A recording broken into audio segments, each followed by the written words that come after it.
Hello friends, welcome to Creative Medicine. In this lecture, we will learn about. Hello friends, let us now learn the differences between endosteal layer and meningeal layer. Let us now learn differences between endosteal layer and the meningeal layer.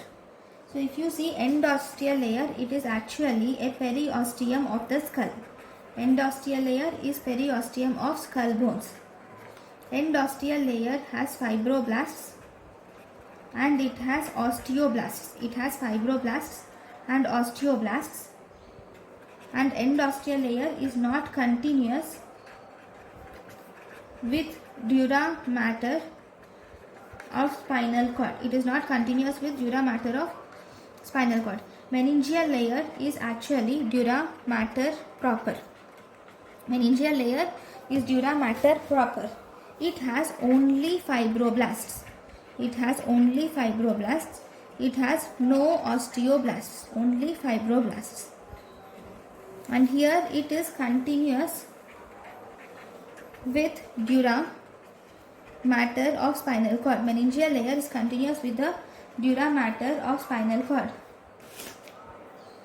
And this meningeal layer will form 4 septa, and these septa will divide the cranial cavity. These septa will divide the cranial cavity that will restrict displacement of the brain. Thus, displacement of the brain is restricted. Okay.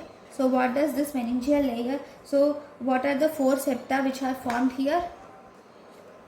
The 4 septa which are formed here are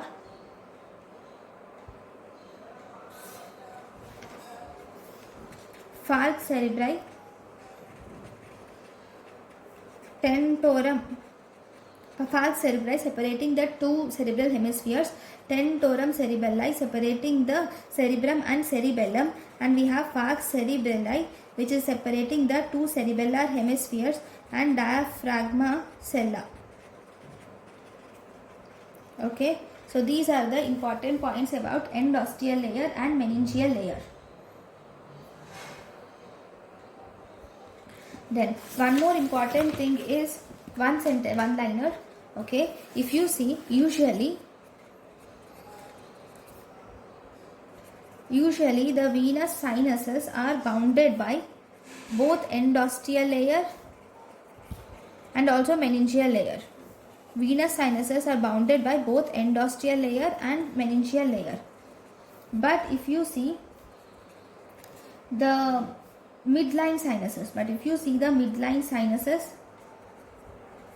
these are actually bounded by meningeal layer only. The midline sinuses are bounded by meningeal layer only.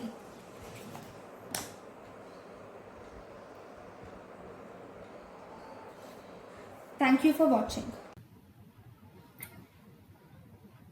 Thank you and thank you for watching.